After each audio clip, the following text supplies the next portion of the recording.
Every year, thousands of people die in ways so preventable, so mind-numbingly reckless, that you'll wonder how they survived, as long as they did. In this video, we're uncovering 6 of the most stupid ways people died, where common sense took a permanent vacation. It was August 3rd, 2015.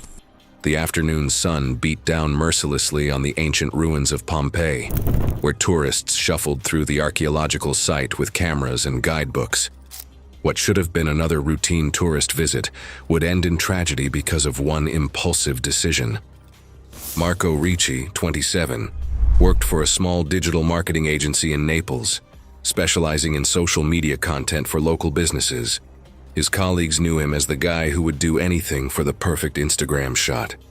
He'd been reprimanded twice at work for posting risky content while representing clients, including a stunt where he balanced on a hotel balcony railing.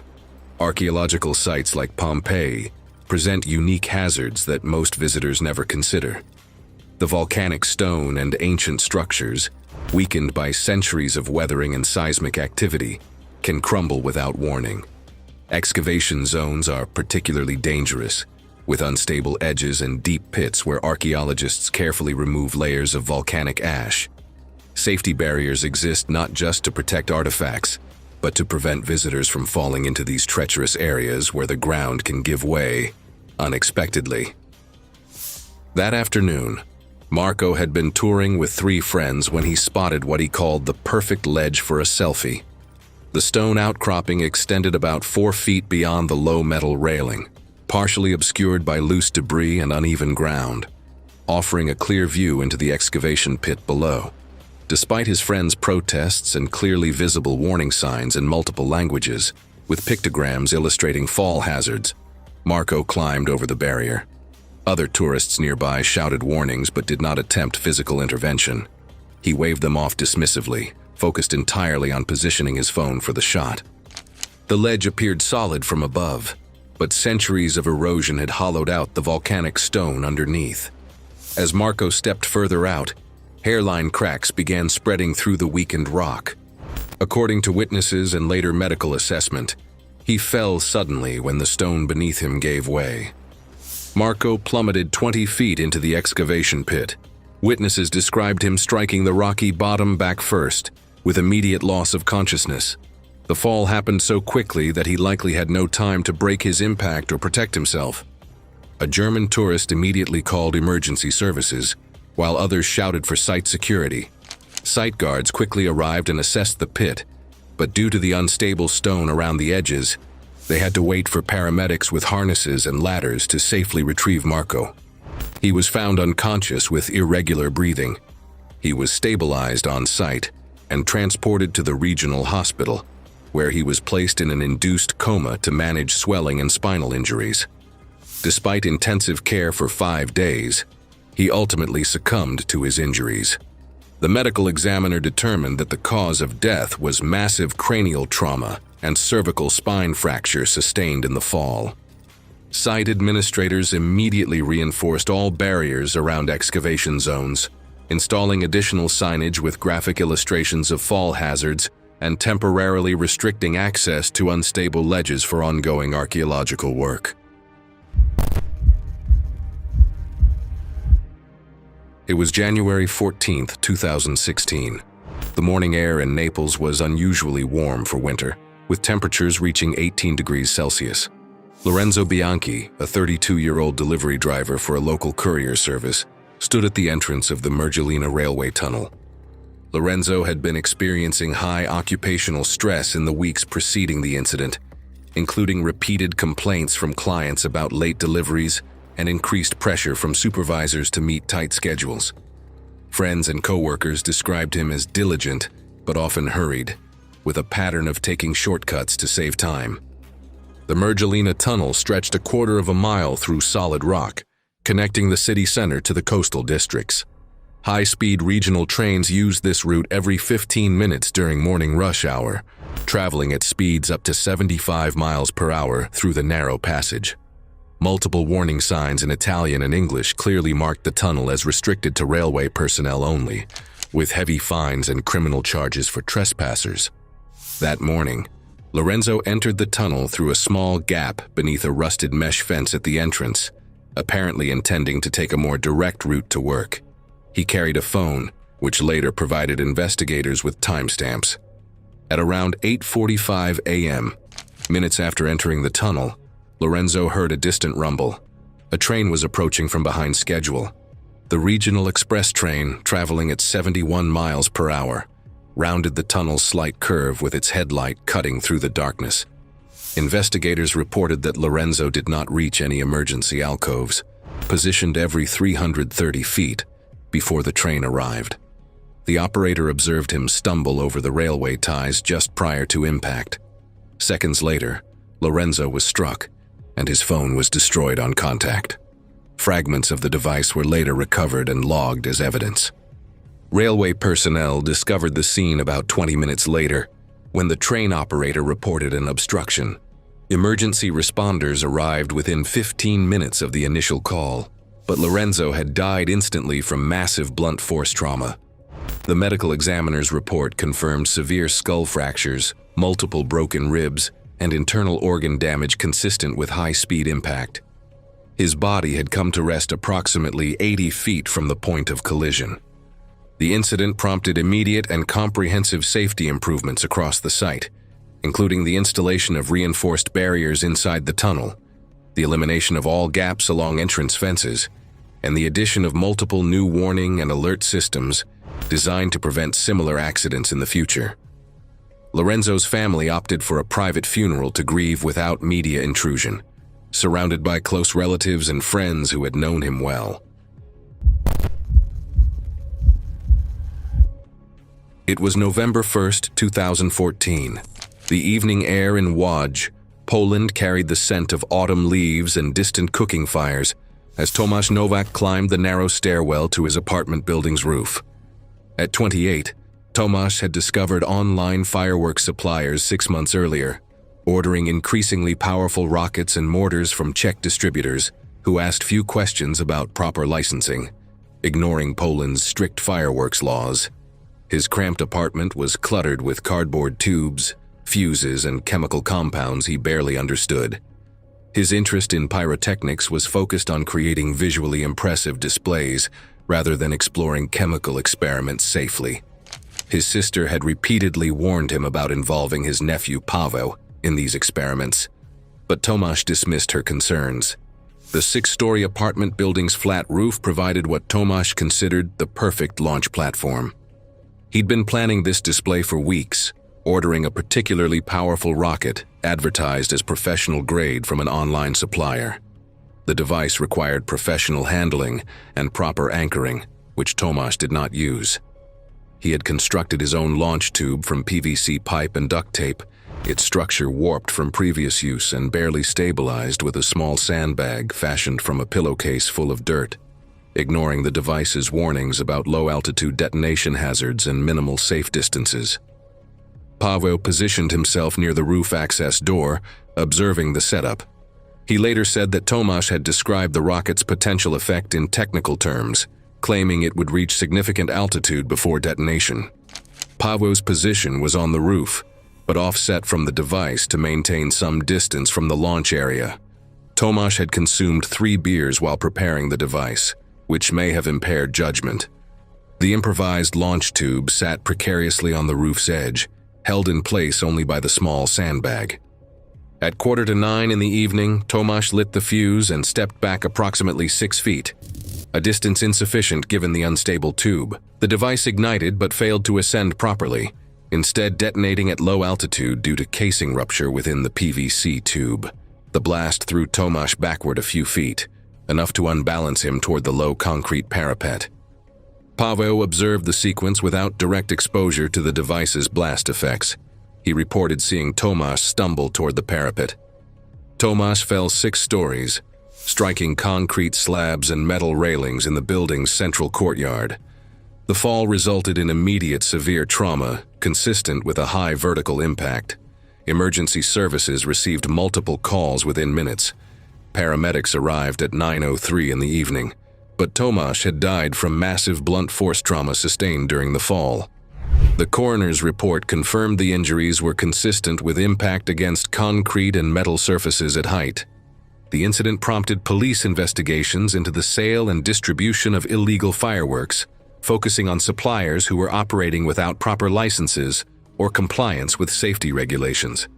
Authorities traced the rocket involved in the accident to an unlicensed supplier located outside of EU regulatory oversight, identifying gaps in cross-border enforcement that contributed to its availability.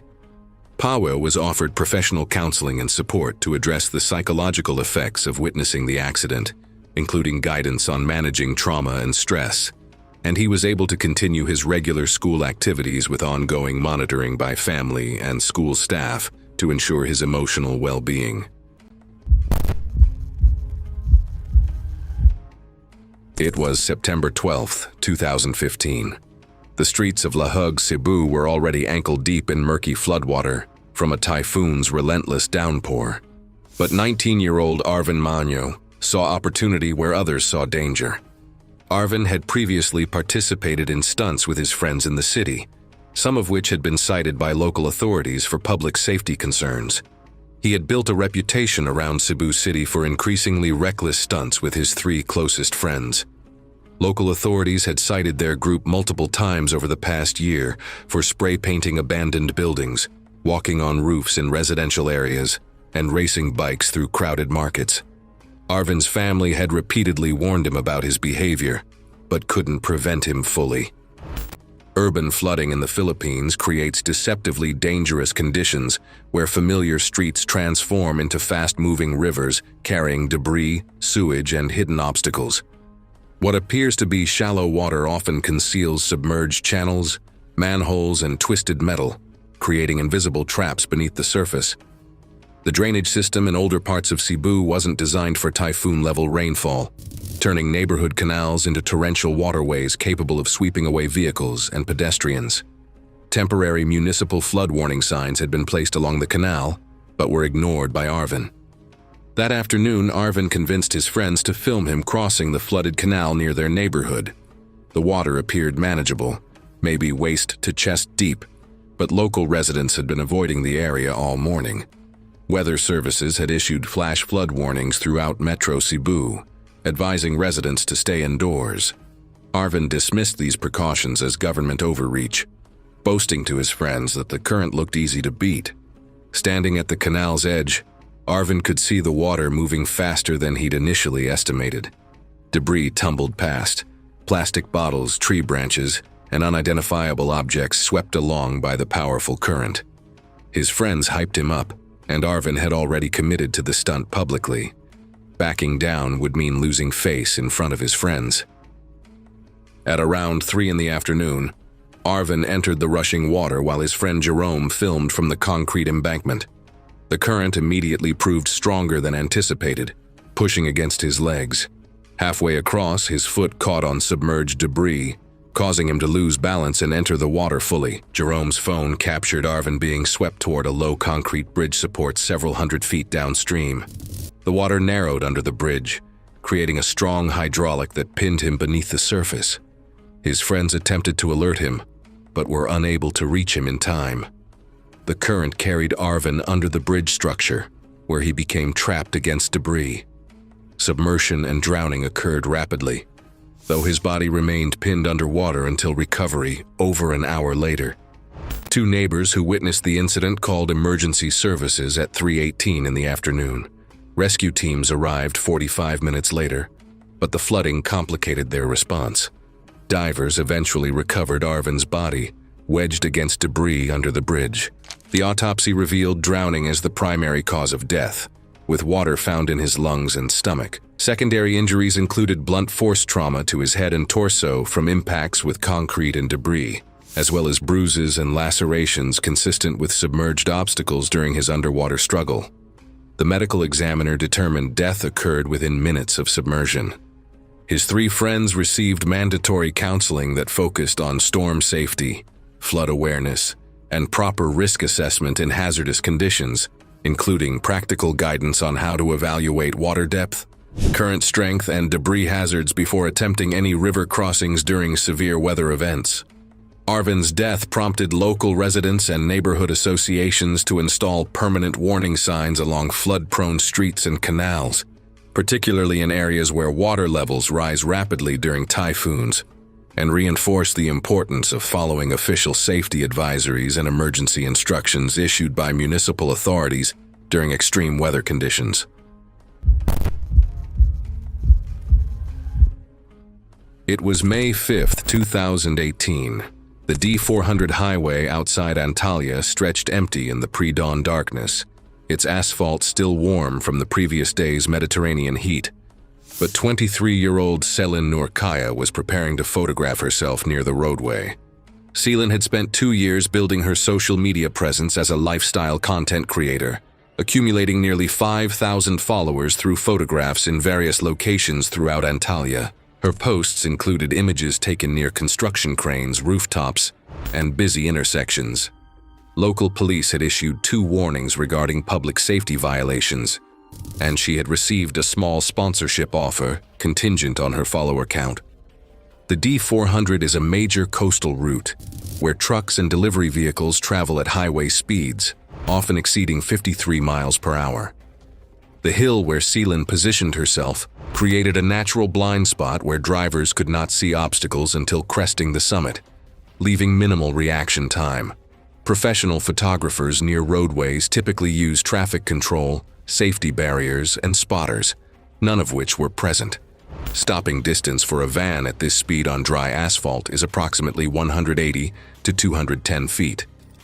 That morning, Selin arrived at the location around 5:30 a.m. with a camera timer and tripod. Security cameras confirmed she had been present in the area the previous evening. Weather conditions were clear with calm winds. Investigators noted that delivery vehicles frequently traveled the route during early morning hours. Selin positioned herself directly in the fast lane, approximately 160 feet from the hill's crest. The camera was set on a 10-second timer, and she posed for multiple photos as recorded by the camera. The tripod provided stability, but the low light conditions reduced visibility. Multiple timer shots captured her movements as she adjusted her position near the center line. A delivery van carrying fresh produce to Antalya's markets crested the hill at approximately 53 miles per hour. The driver, Mehmet Özkan, told investigators he observed a white object in his lane, but had less than 2 seconds to respond, and attempted to swerve slightly before impact. Security footage from a nearby gas station confirmed the collision. The collision occurred immediately. Selin's body was struck by the van's front bumper and propelled approximately 65 feet down the highway. Debris from the impact, including camera equipment and personal items, scattered across both lanes. Özkan stopped the vehicle and called emergency services at 6:13 a.m. Emergency responders arrived within 18 minutes. Selin was pronounced dead at the scene. The autopsy documented catastrophic crush injuries, including skull fractures, multiple broken ribs, pelvic fractures, and massive internal organ damage. The medical examiner confirmed death occurred on impact. No substances were detected in her system. Following the incident, local transportation authorities installed reflective warning signs along the hill and undertook additional measures to improve lighting in the area, ensuring that drivers approaching the curve would have enhanced visibility during early morning and nighttime hours. Selin's family requested that her social media accounts be deactivated, and investigators carefully documented the photographs and camera equipment as part of the official evidence collection process. Screenshots of the images briefly circulated online before being removed, prompting authorities to monitor the spread of such content. It was January 21, 2018. The frozen landscape around Oulu, Finland, stretched endlessly under gray winter skies, deceptively peaceful despite the danger lurking beneath its surface. Mikko Laine, a 32-year-old construction foreman, stood at the edge of Lake Nalakari with 5 equally intoxicated friends, all participants in the city's annual winter festival. The group chose to cross a partially frozen section of the lake despite posted warnings of thin ice. Miko had built a reputation for taking risks on construction sites and during weekend activities. His co-workers described him as someone who would accept challenges involving physical skill, particularly when alcohol was involved. He worked for a mid-sized construction company, earning decent money that he spent on weekend drinking sessions with his tight-knit group of friends. Lake ice formation in northern Finland requires sustained temperatures below freezing for weeks to achieve safe thickness. Proper ice should measure at least 4 inches for walking and 8 inches for snowmobiles. Early season ice, especially near shorelines where currents flow, remains dangerously thin and unpredictable. Depth near the shore gradually increased, with some areas reaching over 4 feet, while radial cracks often spread unpredictably from pressure points. Warning signs posted around Lake Nalikari clearly indicated unsafe ice conditions, but Miko and his friends had consumed substantial amounts of vodka during the festival's afternoon celebrations. He and his friends wore no flotation devices, ropes, or other safety gear, despite the known dangers of winter ice. That evening, Miko proposed running across a section of ice that had not reached safe thickness. His friends recorded with their phones while continuing to drink. Multiple warning signs clearly marked the area as unsafe, but the group entered the ice. The temperature had risen above freezing for 3 consecutive days, weakening the ice structure further. At approximately 8:45 in the evening, Miko began his sprint across the lake surface. His friends cheered from the shoreline, phones recording as he gained speed. 50 feet from shore, the ice began creaking with spreading radial cracks under his weight. Miko continued running, with alcohol likely impairing his awareness of the ice's stability. At approximately 250 feet, the surface gave way completely. The ice fractured with a sharp crack that echoed across the lake. Miko plunged through into 4 feet of bone-chilling water, the shock immediately triggering involuntary gasping and severely reducing his motor functions. The cold shock response initially left him unable to swim effectively, compounded by heavy winter clothing that absorbed water and dragged him down. His friends watched him struggle in the freezing water. Alcohol in his system contributed to rapid onset of hypothermia and reduced physical coordination. Within minutes, his movements became sluggish and then ceased. His friends, equally intoxicated and panicked, were unable to mount an effective rescue. They lacked ropes, flotation devices, or dry clothing, and attempts to enter the water themselves were abandoned due to immediate cold shock risk. One friend called emergency services at 8:48 p.m., but rescue teams required 25 minutes to reach the remote lake location with specialized ice rescue equipment.